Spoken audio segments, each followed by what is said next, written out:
राजनीतिक दल से हमारा अभिप्राय ऐसे नागरिकों के समुदाय से है जो एक राजनीतिक इकाई के रूप में कार्य करते हैं। किसका कथन है? लिकॉक का। जिस राज्य में दल प्रणाली नहीं होती उसमें क्रांति ही सरकार को बदलने का एकमात्र तरीका होता है। किसने कहा? मैकाइबर ने। सन 1947 ईस्वी में किस देश के शासन की शुरुआत ही संयुक्त सरकार से हुई थी? श्रीलंका की।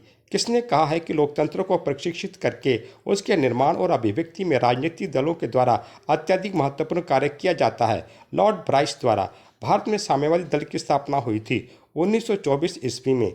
ये कथन किसका है कि राजनीतिक दल देश के अधिनायकवाद से हमारी रक्षा करने में सर्वश्रेष्ठ कवच है? लॉस्की ने। इंदिरा कांग्रेस की स्थापना कब हुई थी? 1978 ईस्वी में। किसने कहा है कि मानसिक गुलामी से मुक्ति हेतु चेतना लाने के उत्तरदायित्व का निर्वहन दल को ही करना होगा? ग्रामसी ने। निम्न में से किसने इस कथन को समर्थन किया है कि राजनीतिक दल विग्रह, विरोध एवं विघटन के मूल होते हैं, अतः उनका उन्मूलन ही श्रेष्ठकर है?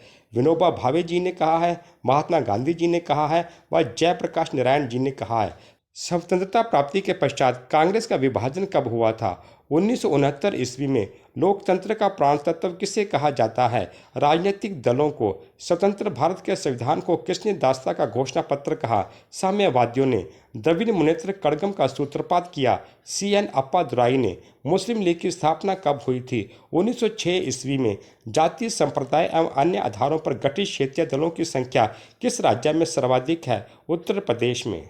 वामपंथी मोर्चे का गठन कब हुआ था? 1980 ईस्वी में।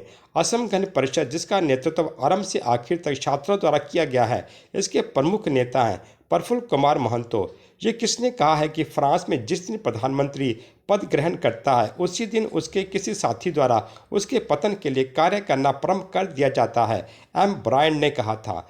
अपने आरंभिक दिनों में इंडियन नेशनल कांग्रेस क्या थी? एक सुधारवादी संगठन।